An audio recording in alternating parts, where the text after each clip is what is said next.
Bonjour, je suis le docteur Guertin. Aujourd'hui, j'aimerais vous parler du réseau, du mode par défaut. Euh, En français, en anglais, on l'appelle le Default Mode Network ou DMN. Donc, le DMN, c'est quoi et ça sert à quoi en lien avec l'expression de la conscience, un peu la question du jour.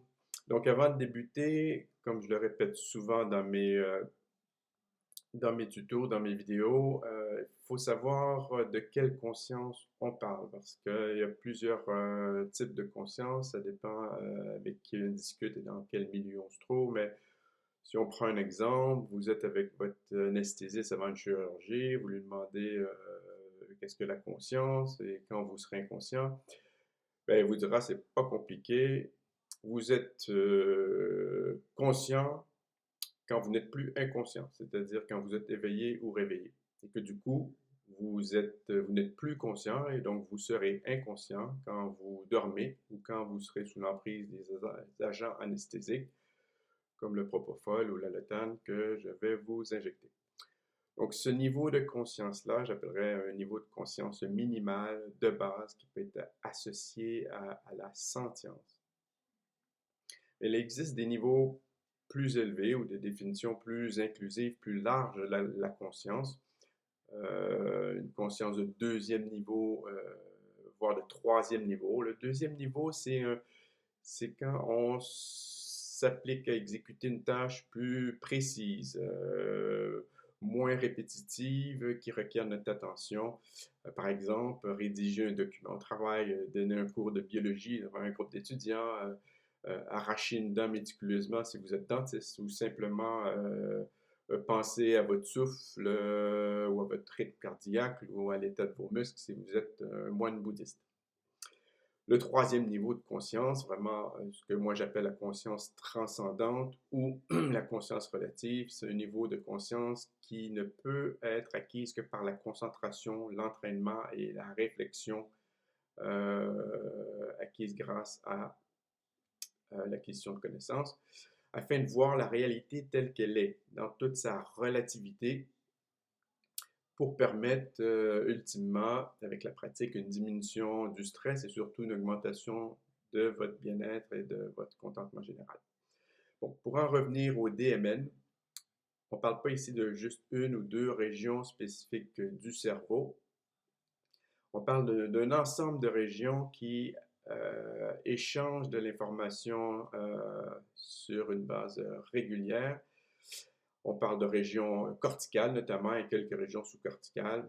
Au niveau des régions corticales, on parle de régions au niveau de l'occiput, derrière la tête, région pariétale postérieure, région temporale, région préfrontale, ainsi que certaines régions sous-corticales, comme je le disais tout à l'heure, qui ensemble permettent, euh, pour résumer une chose bien précise, c'est le fonctionnement de votre pilote automatique. Parce que tous les jours, on fonctionne énormément de façon, moi, ce que j'appelle relativement inconsciente, grâce à notre pilote automatique. Donc, en termes de régions très plus spécifiques, on parle du cortex singulaire postérieur, le cortex préfrontal, comme je l'ai dit tantôt, mais médian, le gyrus angulaire, le thalamus, l'hippocampe, puisqu'on a besoin de notre mémoire pour vagabonder dans nos pensées, exprimer la rumination mentale. Encore là, des exemples. Vous êtes en voiture le matin pour aller au travail, ben, c'est largement votre DMN qui mène le jeu. Vous prenez votre café en regardant la télévision sans trop réfléchir, c'est votre DMN qui contrôle le tout. Vous marchez dans la rue, une marche que vous faites à tous les jours, du point A au point B, vous êtes sur l'autopilote, c'est le DMN qui contrôle et qui exprime largement son activité. Et si vous êtes à peu près comme tout le monde et avez énormément de pensées incessantes, inutiles et négatives, ce qu'on appelle la rumination mentale, selon certaines recherches, on aurait plus de 6000 pensées par jour liées à la rumination mentale. Et bien encore là, c'est votre DMN qui en est responsable. Aussitôt qu'on commence à se focaliser sur une tâche qui est exigeante, qui demande de l'attention, on va reprendre l'exemple de la méditation, penser à son souffle, eh bien, l'activité du DMN va diminuer pour laisser place à un autre type d'activité dans le cerveau qui implique d'autres réseaux de neurones, comme le CEN, le CEN, le CCN et le DAN.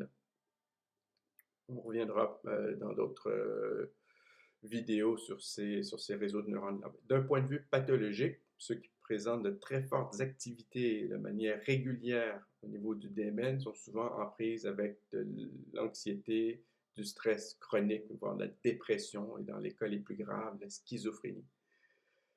Pharmacologiquement, il est possible d'en réduire l'activité du DMN en utilisant certains produits comme des agonistes à la sérotonine de type 2A, comme la psilocybine par exemple.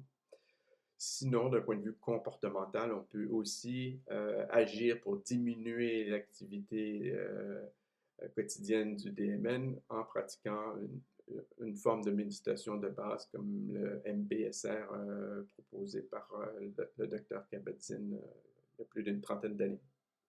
Donc voilà, le DMN, soyez-y attentifs puisqu'il est responsable de votre état d'inconscience généralisé ou le fonctionnement de votre autopilote quotidien.